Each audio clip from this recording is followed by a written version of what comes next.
Zacarias capítulo 4 será o texto da nossa meditação nesta noite. Diz assim a palavra de Deus: tornou o anjo que falava comigo e me despertou como a um homem que é despertado do seu sono. E me perguntou: que vês? Respondi: olho, e eis um candelabro todo de ouro, e um vaso de azeite em cima, com as suas 7 lâmpadas e 7 tubos, um para cada uma das lâmpadas que estão em cima do candelabro. Junto a este, 2 oliveiras, uma à direita do vaso de azeite e a outra à sua esquerda. Então perguntei ao anjo que falava comigo: meu senhor, que é isto? Respondeu-me o anjo que falava comigo: não sabes tu que é isto? Respondi: não, meu senhor. Prosseguiu ele e me disse: esta é a palavra do Senhor a Zorobabel, não por força nem por poder, mas pelo meu espírito, diz o Senhor dos exércitos. Quem és tu, ó grande monte? Diante de Zorobabel serás uma campina, porque ele colocará a pedra de remate em meio a aclamações. Haja graça e graça para ela.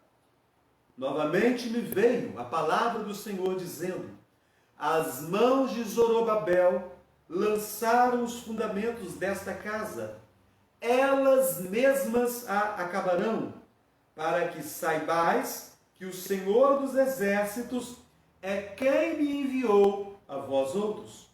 Pois quem despreza o dia dos humildes começos, esse alegrar-se-á, vendo o prumo na mão de Zorobabel.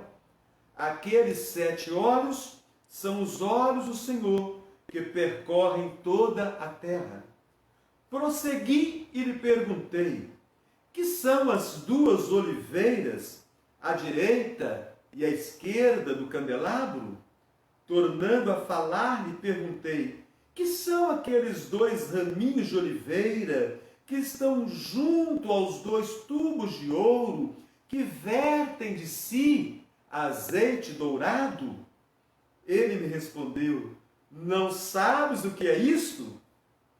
Eu disse: não, meu senhor. Então ele disse: são os 2 ungidos que assistem junto ao Senhor de toda a terra.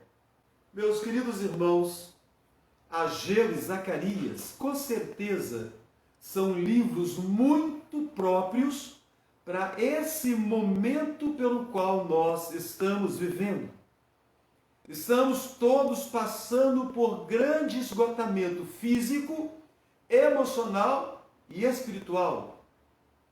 Não obstante as lutas do dia a dia, as questões que nós temos enfrentado em nossa caminhada, ajuntam-se a isso já há mais de ano, estas aflições provocadas por esse terrível vírus, por esta pandemia. De maneira, meus irmãos, que nós podemos dizer que nós estamos no limite das nossas forças. E esse é o tema desta noite. Ageu e Zacarias são chamados de os profetas da restauração. E não é justamente de restauração, de renovo, que eu e você precisamos nesse momento?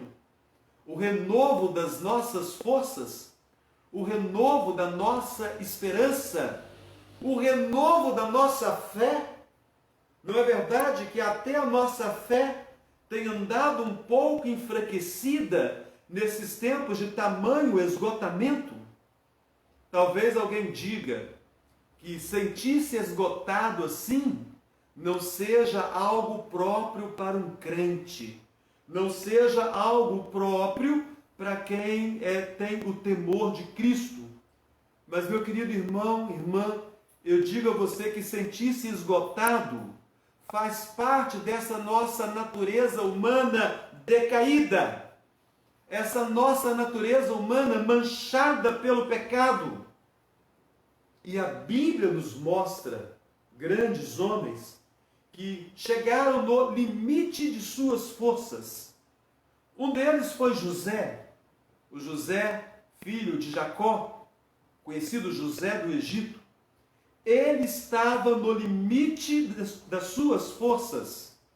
Depois de anos na prisão, quando interpretou o sonho de um dos oficiais do faraó, o copeiro-chefe do faraó, ele pediu àquele copeiro que estava saindo da prisão, que estava voltando para o convívio do palácio, que se lembrasse dele. Porque sem motivo algum o haviam lançado naquela masmorra. Meus irmãos, só esgotamento para fazer com que um homem do calibre de José deixasse de confiar em Deus, em quem ele estava amparado, e que apesar da prisão, estava provendo para ele de forma maravilhosa cuidado.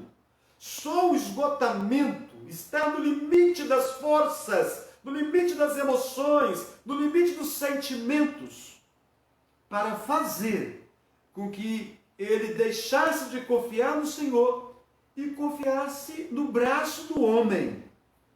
E pedisse então ao copeiro-chefe que quando chegasse perante o rei, falasse de forma favorável. Era como que se ele dissesse, eu vou usar agora uma pessoa, porque de repente Deus quer que seja o copeiro-chefe. Então ele passa a responsabilidade para o copeiro-chefe. Ele deixa de confiar no Senhor. E nós podemos perceber também que ele se encontrava no limite das suas forças, porque ele diz o seguinte, que o haviam colocado sem motivo naquela masmorra. Meus irmãos, quando nós pensamos em masmorra, nós somos levados à lembrança de filmes da Idade Média. E masmorra é um lugar muito insalubre, é um lugar escuro, é um lugar frio, é um lugar onde são jogados os presos que sofreram maus tratos, que estão em ferida viva, sem tratamento, e são jogados para morrer. De longe, meus irmãos, nos parece, olhando o relato de Gênesis, que José estava numa masmorra. José estava numa prisão específica para presos políticos. É o mesmo que acontece hoje. Na história recente do Brasil, quantos presos por causa da corrupção na política, não preso político, mas presos por causa da corrupção na política, nós temos assistido nos últimos anos. Como é que foi a prisão deles? A prisão deles foi com direito à visita de advogado, a prisão deles foi com direito à sala separada dos outros presos, a prisão deles foi com direito a médico particular, foi com direito à retirada para atendimento em hospital particular. É a prisão política, a prisão de preso político, de preso julgado por corrupção na política, que acontece no Brasil. Os presos que estavam ali estavam sob os cuidados de José, eram presos políticos. Eles haviam cometido alguma corrupção contra o rei e estavam ali em prisão, até que fossem julgados. Então não nos parece se tratar de uma masmorra. Era uma prisão separada para os oficiais do rei. E José estava numa prisão desse tipo. Mas, com a sua mente ofuscada pelas aflições, pelo tempo que já era longo em que ele estava ali no Egito, longe de casa, porque havia sido vendido pelos seus irmãos, e longe da possibilidade de ver os seus sonhos tornarem-se realidade, José ele tem a sua mente tão conturbada que ele deixa de confiar no Senhor, ele confia no copeiro-chefe, e ele entende que estava numa masmorra quando na verdade não estava. E pode ser, meu querido irmão e irmã, que você sinta neste momento estar vivendo numa masmorra. Embora você não esteja numa prisão, num presídio. Embora você esteja com a sua família. Embora você tenha trabalho. Embora você não esteja no templo, mas está no conforto da sua casa, assistindo de forma online um culto, podendo adorar, lendo a Bíblia, orando, divulgando as pregações da palavra de Deus, enfim, fazendo a obra de Deus, mas ainda assim, pode ser que você esteja se sentindo numa masmorra. E se for dessa maneira, significa o quê? Que você está no limite das suas forças. Você está totalmente esgotado, física, emocional e espiritualmente. Isso é coisa de gente, de ser humano. O ser humano sofre, principalmente por causa do pecado. Mas olhando para as Escrituras, nós encontramos também Davi. Davi, muito jovem, foi chamado para ser rei de todo o Israel. No entanto, até o momento da sua coroação, muitos anos se passaram. E ao longo desses anos, Davi passou por muitas aflições. Davi, num dado momento, ele estava tão angustiado, tão agoniado, por sentir que a perseguição era maior do que a sua capacidade para suportá-la, que ele foi até o sacerdote e mentiu para o sacerdote a fim de salvar a vida, a fim de conseguir pão, porque estava com fome, e a fim de conseguir uma arma, uma espada, para poder se defender dos seus inimigos.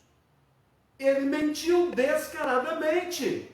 E as consequências da sua mentira foi que aquele sacerdote foi assassinado e toda aquela linhagem sacerdotal daquela cidade por causa da mentira de Davi. E no que deu a mentira de Davi? Quais foram os frutos para Davi? Davi continuou fugitivo. Pode ser, meu querido irmão e irmã, que talvez você esteja encontrando na mentira uma saída para a sua vida. De maneira que cônjuges têm mentido um para o outro. Pais e filhos têm vivido um relacionamento familiar de mentira. Muitos têm mentido acerca da própria vida espiritual. Mas a mentira não vai nos levar a lugar algum. Ao invés da mentira, meus irmãos queridos, façamos opção pela verdade. Contemos para Deus. Contemos para Deus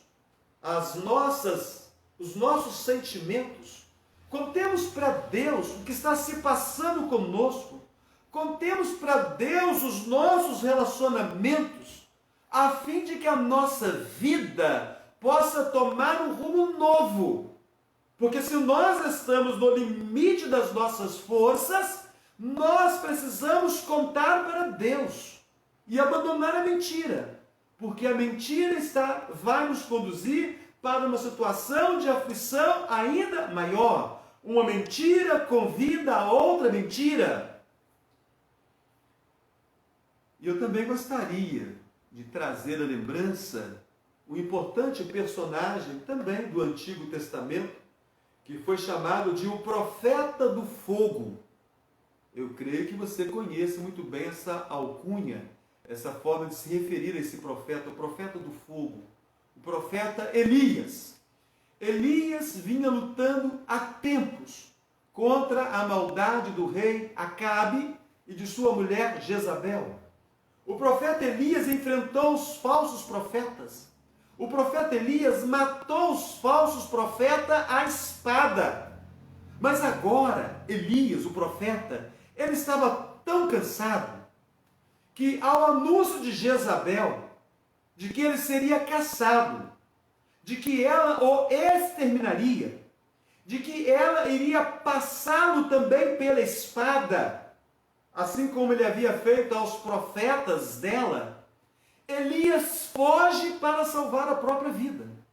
Ele estava no limite das suas forças. Ele estava tão esgotado que ele foge. E ele está tão cansado que ele dorme quando ele chega no local da sua fuga.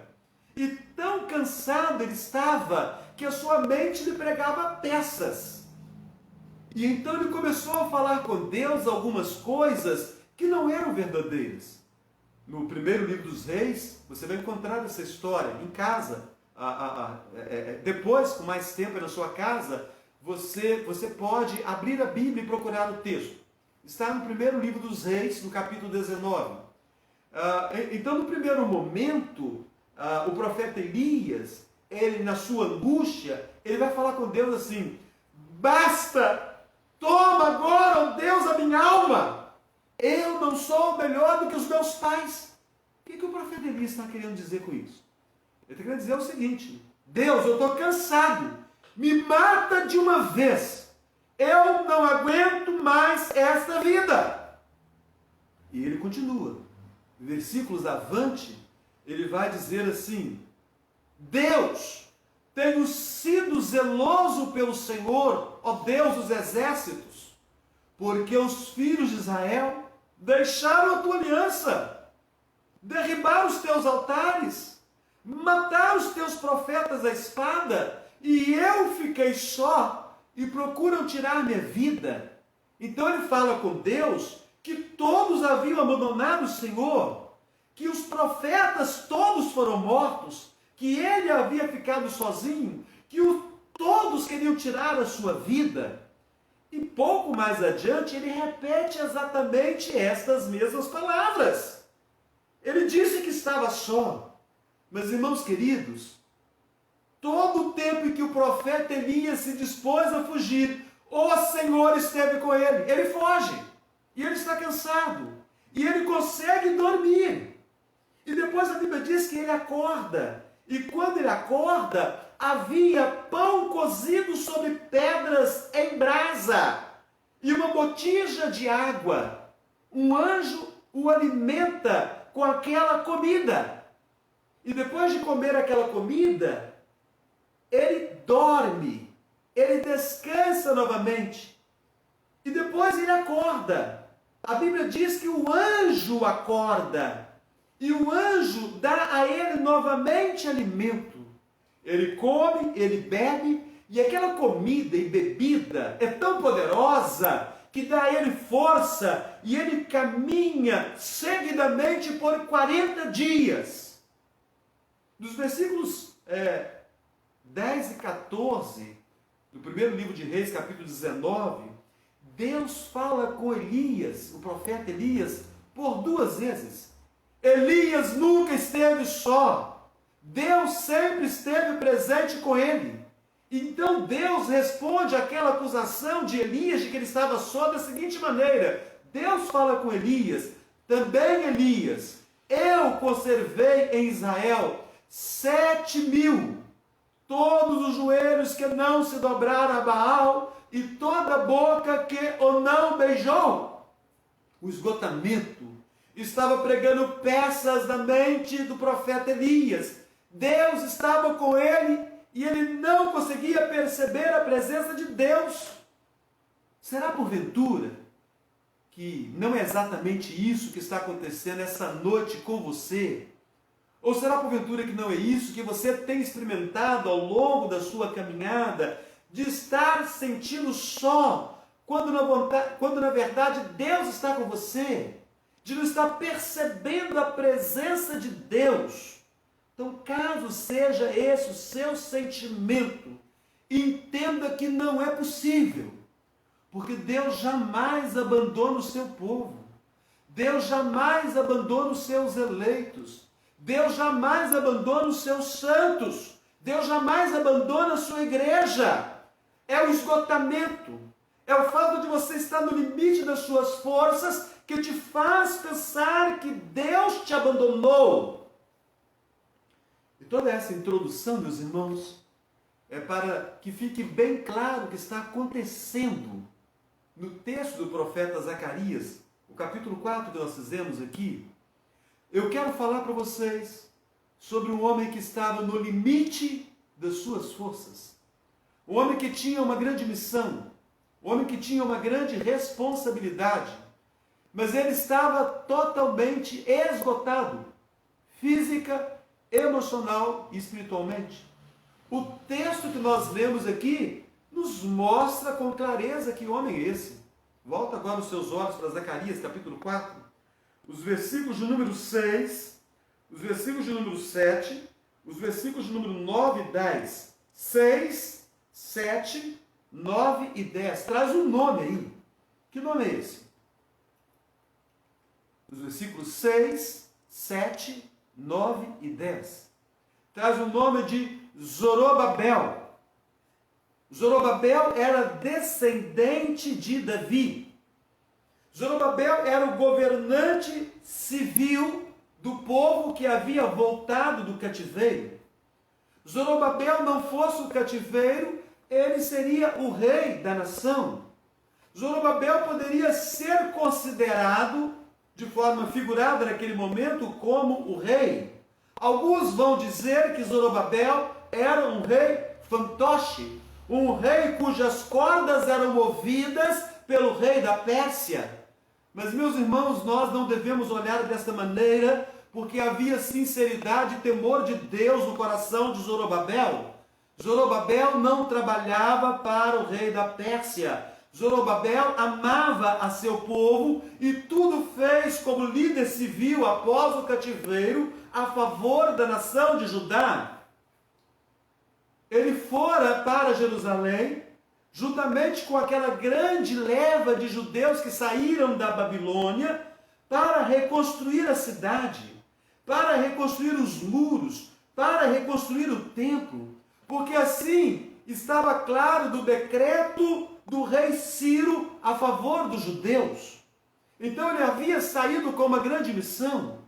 No entanto, o trabalho não foi como esperado. A obra ficou paralisada. Os fundamentos, você observa no texto, os fundamentos foram lançados. Versículo 9, as mãos de Zorobabel lançaram os fundamentos desta casa. Os fundamentos foram lançados e nada mais. Os motivos é que eles estavam numa cidade destruída, uma cidade em ruínas. Havia falta de recursos, mesmo com os recursos enviados e permitidos pelo rei. Inimigos estavam ao redor e ao derredor deles. Havia um embargo agora do rei devido às falsas denúncias dos inimigos acerca dos judeus. O desânimo era generalizado. Meus irmãos, a situação de Zorobabel, o rei fantoche, a situação de Zorobabel, o governante civil, era de esgotamento. Ele estava no limite das suas forças. Imaginem um governante que não tem poder. Um governante que contra ele lutam poderes paralelos. Um governante que não tem direito de decidir, de tomar as decisões a favor do seu povo. Assim era Zorobabel. Assim estava Zorobabel. Zacarias, o profeta da restauração, veio então trazer uma promessa para esse homem que representa todo o seu povo. As mãos de Zorobabel lançaram os fundamentos da casa, elas mesmas a acabarão. Logo, meu querido irmão, minha querida irmã, esta é uma boa palavra para mim e para você no limite das nossas forças. Esta é uma palavra de esperança para mim e para você quando nos encontramos totalmente esgotados. E nós vamos aprender aqui nesse texto que o nosso esgotamento é resultado de nós não entendermos o quadro que está à nossa frente. Olha com atenção o texto. O texto fala de candelabro de ouro. Você leu aí? Logo nos primeiros versículos, versículo 2. Olha o versículo 2. Candelabro de ouro. O texto fala de vaso de azeite com 7 lâmpadas e 7 tubos. Continuando o texto, você vai ver que o texto fala de 2 oliveiras. O texto fala de 2 raminhos de oliveiras. O texto fala de 7 óleos. O texto fala de 2 ungidos. Você consegue entender esta quinta visão do profeta Zacarias? Sinceramente, lendo esse texto a primeira vez, você consegue entender? Porque se você consegue entender, você é muito especial. Porque nem Zacarias conseguia entender. Zacarias, meus irmãos, ele estava naquele contexto. Ele era o profeta, mas ele também era um dos milhares que havia saído da Babilônia e havia retornado do cativeiro para a cidade de Jerusalém. Com certeza, nem mesmo Zacarias conseguia entender porque o povo estava naquela situação, porque as coisas não estavam acontecendo segundo o planejado. Eles saíram para reconstruir a cidade, o templo, os muros, e nada ia para frente. Ele não entendia nem o que Deus estava falando com ele naquele momento, porque a sua mente estava perturbada. Ele também fazia parte daqueles que estavam no limite das suas forças. E o texto bíblico nos mostra isso. Olha os versículos 4 e 5. Então perguntei, é Zacarias, então perguntei ao anjo que falava comigo: meu Senhor, que é isto? Respondeu-me o anjo que falava comigo: não sabes tu que é isto? Respondi: não, meu Senhor. Essa é a primeira parte da visão. Agora olha os versículos 11 a 13. Olha os versículos 11 a 13. Prossegui e lhe perguntei: que são as duas oliveiras à direita e à esquerda do candelabro? Tornando a falar, lhe perguntei: que são aqueles dois raminhos de oliveira que estão juntos aos dois tubos de ouro, que vertem de si azeite dourado? Ele me respondeu: não sabes o que é isto? Eu disse: não, meu Senhor. Essa é a segunda parte da visão. Mesmo Deus falando com ele, Zacarias não conseguia entender. Assim é comigo e com você. A nossa angústia, o nosso cansaço, o nosso esgotamento é resultado de nós não entendermos o que está acontecendo dentro da nossa casa, no nosso trabalho, na nossa igreja, na nossa vida com Deus. A diferença, irmãos, é que Zacarias não fica floreando. Ele pergunta para Deus. Enquanto eu e você temos medo de perguntar, ele pergunta: o que é isto? O que é isso, Senhor? O que são esses dois? O que são essas duas oliveiras? O que são esses dois raminhos? O que é esse azeite dourado? O que é esse candelabro? E ele não tem vergonha de dizer para Deus que ele não está entendendo. Não, meu Senhor, eu não sei o que é isto. Eu não sei o porquê disso. Eu não sei por que está acontecendo desta maneira. Que tal, meus irmãos queridos, se nós perguntássemos para Deus acerca das coisas que nos estão incomodando?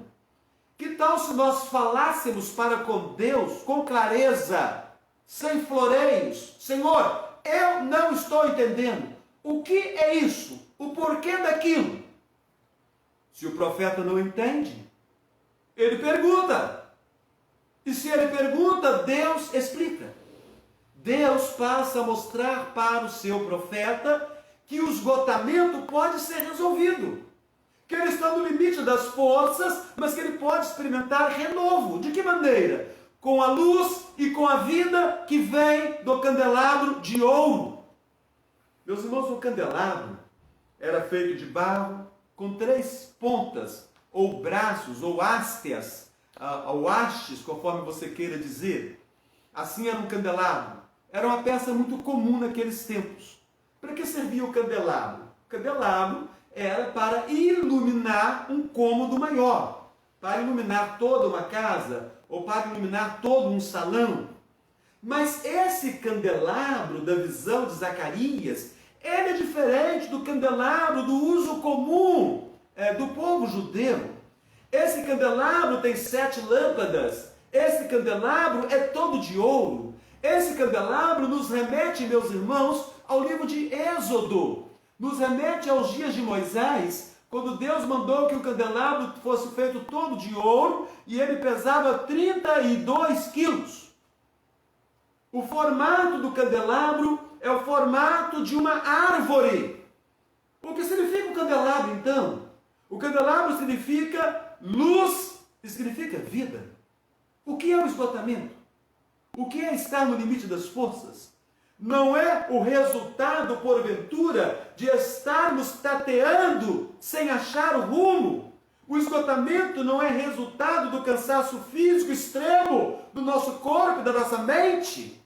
A pessoa está esgotada, está fraca física, mentalmente, emocionalmente, espiritualmente.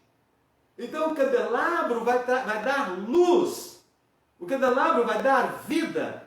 A Bíblia diz que Jesus é o nosso candelabro. Jesus disse: eu sou a luz do mundo.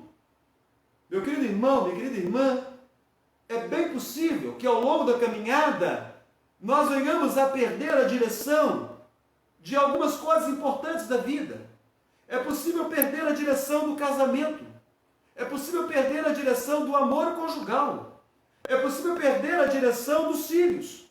É possível perder a direção da vida profissional. É possível perder a direção da vida espiritual. Meus irmãos e irmãs, mais do que nunca, nós precisamos nos apegar a Deus por meio das Escrituras, porque se nós perdemos a direção, nós estamos em trevas, mas Jesus é a luz do mundo. E a Bíblia diz de si mesma que ela é a lâmpada para os pés, que ela é a luz para os caminhos. Se nós estamos esgotados, é bem possível que nós não estejamos nos alimentando muito bem. E quem não se alimenta bem está fraco. E se está fraco, precisa se fortalecer. A Bíblia diz de si mesma que ela é o leite espiritual, o leite não falsificado, o leite que dá crescimento.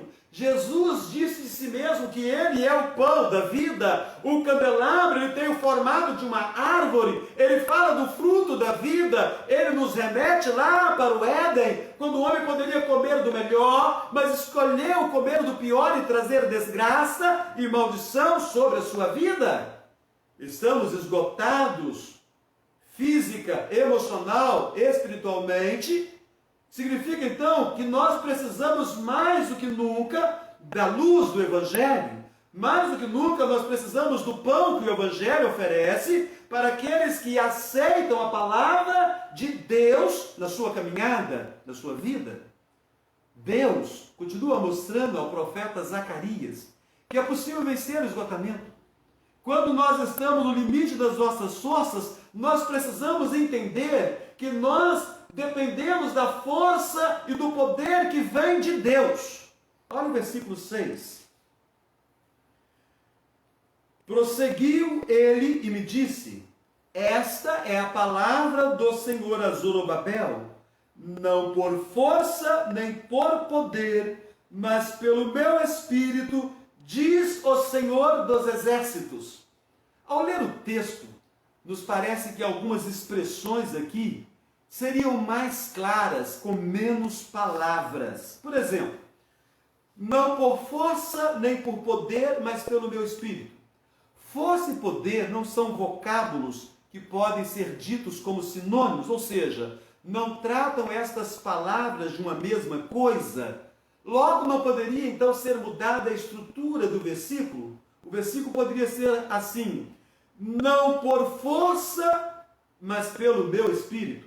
Ou então, se você quiser usar o outro vocábulo, não por poder, mas pelo meu espírito. Não ficaria o versículo menor? Não ficaria evidente que a ação é de Deus? Meus irmãos, no entanto, toda a palavra de Deus ela é útil para a nossa educação, para a nossa correção, para que nós sejamos perfeitos diante de Deus, para que nós sejamos aceitáveis diante de Deus. Então, toda a palavra de Deus é inspirada. Aqui no original, a palavra força, ela quer dizer força militar. Ela quer dizer também exército de operários. A palavra poder quer dizer força individual. Ou seja, Zacarias está dizendo para Zorobabel que ainda que Zorobabel tivesse com ele uma grande força militar ao seu lado, ainda que ele tivesse um grupo de estrategistas com ele, ainda que Zorobabel fosse mais do que um rei fantoche, ainda que ele tivesse poder para governar, para comandar, para dar as ordens, para fazer acontecer, não poderia se livrar daquela situação, porque só Deus poderia livrá-lo. Seria no poder do Espírito. Meu querido irmão, minha querida irmã, assim também é conosco. Todas as vezes que pensamos que poderíamos resolver com a ajuda de outros ou com a nossa própria força certos problemas. Na vida, eu e você sabemos que nem sempre os amigos, os melhores amigos, podem nos ajudar. Porque só Deus tem todo o poder no céu e na terra. Só Deus pode fazer em nós aquilo que realmente nós precisamos para nos encontrarmos totalmente plenos. Meus irmãos, seremos livres do esgotamento pelo poder do Espírito, não por força e nem por poder humano, mas pelo poder do Espírito. Quem é o Espírito? O Espírito é o mesmo que estava no princípio com Deus e fez todas as coisas. O Espírito é o mesmo que trouxe Jesus à nossa existência. O Espírito é o mesmo que habita em mim e em você. O Espírito é o mesmo que intercede por nós com gemidos inexprimíveis, porque nos ama muito. Então, se você está no limite das suas forças, se você sente que está totalmente esgotado, clame ao Espírito de Deus com vigor esta noite, porque o Espírito de Deus há de manifestar-se poderosamente e vai conceder a você alívio, renovo, nesse momento difícil pelo qual você passa. E nós podemos falar ainda que Deus mostra a Zacarias que é possível vencer o esgotamento quando nós entendemos que nos mínimos detalhes da nossa vida, Deus está fazendo uma grande obra. Deus vai mostrar para Zacarias. Zacarias vai revelar a Zorobabel. Nos mínimos detalhes de nossa vida, Deus está fazendo uma grande obra. Olha o versículo de número 10. Pois quem despreza o dia dos humildes começos, esse alegrar-se-á, vendo o prumo na mão de Zorobabel. O que exatamente estava querendo dizer o profeta com essas palavras desse versículo? Meu querido irmão e irmã, nós de fato precisamos recorrer às Escrituras para entendermos aquelas porções que são mais complexas, que são mais difíceis. Para nós entendermos esse texto, nós precisamos apelar para outros 2 livros das Escrituras. Livros que nos contam a história do povo judeu no mesmo contexto, no mesmo momento em que esses eventos aconteciam. Um deles é o livro de Esdras. Esdras, capítulo 3, versículo 12. E o outro, o livro que antecede a Zacarias, o profeta mais velho, Ageu, o capítulo 2, versículo 3. Então, Esdras, capítulo 3, versículo 12, diz assim: porém, muitos dos sacerdotes e levitas e cabeças de famílias, já idosos, que viram a primeira casa, choraram em alta voz, quanto à sua vista foram lançados os alicerces desta casa. Ageu, capítulo 2, versículo 3. Quem dentre vós que tenha sobrevivido contemplou esta casa na sua primeira glória, e como a vedes agora? Não é ela como nada aos vossos olhos? Que casa é essa que Esdras fala? Que casa é essa que Ageu se refere? Esta é a casa de Deus. Esse é o templo que estava sendo construído. De Esdras e Ageu, nós podemos perceber que estavam acontecendo comparações do templo que estava sendo construído com o templo glorioso dos dias de Salomão, e as comparações eram desfavoráveis. Não havia como comparar um templo sendo construído em tempo de cativeiro, com a cidade destruída, sem recurso, com os inimigos ao redor, com o templo dos dias de Salomão, quando Israel reinava absoluto sobre todos os reinos que estavam próximos ali. Quando Salomão reinava em perfeita paz. Então não havia como fazer uma comparação, não era justo, era um ato de humilhação para aqueles que estavam fazendo a obra, para o sumo sacerdote Josué, para o governador ou o rei Zorobabel, para aqueles que estavam empenhados na obra. Então era uma situação de abatimento, sentiam-se humilhados. Quando a comparação, aqueles que sobreviveram ao cativeiro, aqueles que eram mais velhos, e falavam que não dava para comparar aquele casebre, aquela tenda, aquela capelinha que estava sendo feita, não podia ser comparada com o templo glorioso de Salomão, no qual a glória de Deus se manifestou de forma tão tremenda que ninguém poderia estar ali dentro. Então, meus irmãos, o templo está sendo chamado aqui de o dia dos humildes começos. É por meio daquela capela, é por meio daquele templo humilde que o poder de Deus seria manifesto. Será, meus irmãos queridos, que nós temos entendido a grandeza dos dias pequenos? Será que nós temos visto o agir de Deus nos pequenos começos da nossa vida, da nossa caminhada? Porque nada há que comece grande. Tudo sempre tem um pequeno começo.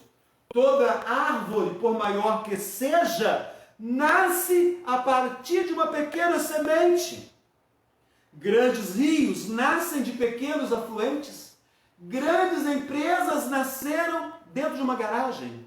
Grandes igrejas nasceram de um culto dedicado a poucas crianças, ou de uma reunião de oração realizada na sala de alguma pessoa temente a Deus.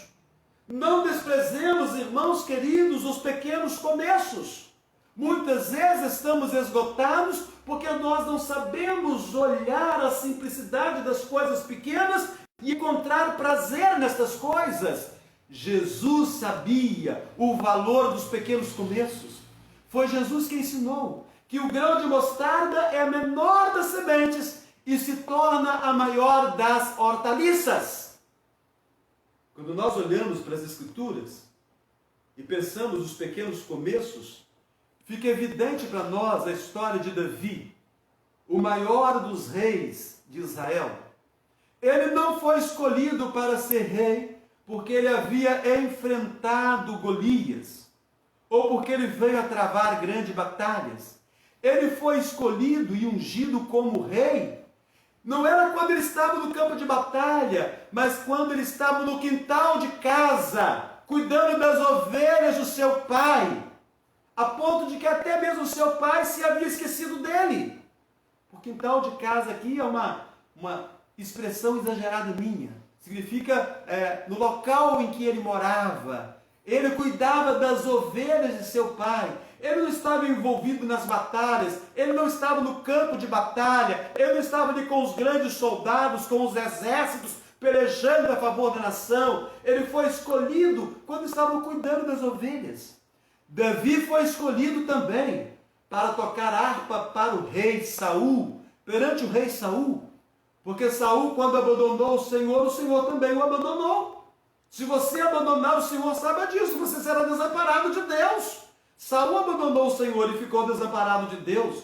E o demônio então se apossou de Saul. E quando Davi tocava a harpa de forma tão magistral, de forma tão magnífica, o demônio se afastava apavorado e deixava Saul liberto. Davi foi escolhido para tocar aquela harpa, porque primeiro, meus irmãos, ele tocava nos campos sozinhos, lá com suas ovelhas, ele tocando a sua harpa nos campos sozinhos, cantando e tocando louvores para Deus. Davi foi o homem que realizou tarefas pequenas, tomar conta do rebanho, enquanto os irmãos eram importantes no exército, servindo a nação, levar comida para os irmãos no campo de batalha, obedecendo às ordens do pai. Davi não desprezou as pequenas tarefas, Davi as cumpriu com excelência, e foi isso, meus irmãos e irmãs, que o capacitou a ser o grande rei de Israel. Então essa palavra para Zorobabel, esse pequeno começo, aquela pequena capela, aquele pequeno templo, que não podia ser comparado com o magnífico templo de Salomão, Ali haveria de acontecer algo extraordinário. Haveria alegria aos olhos de todos. Olha o versículo 7. Quem és tu, ó grande monte? Diante de Zorobabel serás uma campina. O que é um monte? O monte da Bíblia fala de problema, fala de dificuldade. O que são os montes diante do poder de Deus? Vai ser como uma campina. Não haverá mais obstáculo algum, porque Ele colocará a pedra de remate em meio a aclamações. Haja graça e graça para ela. Então, aqueles que choravam iam exaltar a Deus por causa daquele templo que estava sendo construído. Então, meu irmão, minha irmã, eu quero convidar você a olhar para as pequenas conquistas da sua vida. Nada na minha vida e na sua vida até agora foi por acaso. Tudo sempre foi por causa de Deus. Porque Deus tem interesse nas coisas mínimas da nossa vida. A Bíblia diz que não cairá um fio sequer de nossa cabeça sem o consentimento de Deus. As nossas conquistas, elas podem ser pequenos começos. Mas não tenhamos dúvidas, irmãos e irmãs, que esses pequenos começos vão nos conduzir a uma grande e maravilhosa vitória. Eu quero concluir aqui, convidando você a pensar no esgotamento pelo qual você tem andado. Andas esgotado, de fato? Estás cansado da família, dos seus relacionamentos, dos seus amigos, do trabalho? Está cansado da igreja? Está cansado da vida? Você sente que está no limite das suas forças? Lembre-se, Deus é o seu candelabro de ouro. Ele é a sua luz e Ele é alimento para a sua vida. Deus é aquele que luta as suas batalhas. Descansa nele, confia nele, deixa Ele agir. Deus começou uma obra pequena ainda, mas Deus não deixa para trás aquilo que Ele começou. Ele vai concluir a sua obra na minha e na sua vida. Entreguemos, irmãos, os nossos limites a Deus. Sentimos que estamos no limite, entreguemos a Deus os nossos limites. Entreguemos a Deus o nosso esgotamento. Entreguemos a Deus a nossa pouca força. Entreguemos a Deus, meus irmãos e irmãs, a nossa fé que está enfraquecida essa noite. E Ele cuidará de nós. Vamos abaixar as nossas cabeças. E vamos voltar os olhos para essa palavra santa. E clamar que o Espírito de Deus a confirme em nós. E que nós possamos já nesse instante receber de Deus o renovo, porque o renovo vem do Senhor mesmo. O texto fala que haviam 2 raminhos de oliveira que vertiam de si azeite dourado. No templo, o sacerdote, ele tinha que ir até o candelabro para colocar o azeite. Aqui nessa visão, não há necessidade do sacerdote. Eu e você somos o sacerdote hoje. Sacerdotes e sacerdotisas, um reino de sacerdotes. O Senhor mesmo derrama do seu azeite, o Senhor mesmo derrama do seu Espírito, e o Senhor mesmo vai consolar a mim e a você. Bondoso Deus, obrigado, Senhor, pela Tua palavra, que nos mostra que dias difíceis, de grande esgotamento, viviam homens como Josué e Zorobabel, ungidos do Senhor, escolhidos do Senhor, para conduzir Israel do cativeiro de volta para casa, para Judá, para a cidade de Jerusalém. E o Senhor mesmo foi com aqueles homens e os fortaleceu no momento mais difícil da caminhada. Ó Deus bendito, estende também a Tua graça sobre nós.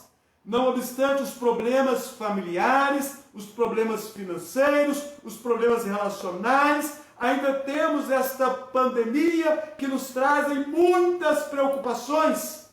Ó Deus, que o Senhor possa consolar o nosso coração nesse instante. Que o Teu Espírito derrame poderosamente o Teu poder sobre a nossa vida, a Tua unção sobre a nossa vida, ó Deus, para que nós encontremos renovo diante de Ti, a fim de que nós nos levantemos desse culto mais encorajados, mais motivados, mais bem firmados, com a nossa fé restaurada, para o louvor do teu nome que é santo. Deus bendito e maravilhoso, assim nós oramos e clamamos, esse teu cuidado e essa tua graça, opera também assim em nós. É a nossa oração que fazemos, no precioso e maravilhoso nome do Senhor Jesus. Amém. Que bom, meus irmãos, que nós tivemos a oportunidade de estudarmos juntos esta porção enigmática e tão profunda, consoladora da palavra de Deus. Que Deus continue falando conosco durante a semana, nos incomodando com o seu Espírito durante a semana acerca dessa palavra que foi dita. Obrigado, Deus, pelo teu cuidado conosco. Que a graça maravilhosa do Senhor Jesus, que o amor de Deus, o nosso Pai, que a comunhão eterna do Santo Espírito, seja com você, meu irmão, minha irmã, e com todo Israel de Deus, hoje e sempre. Amém.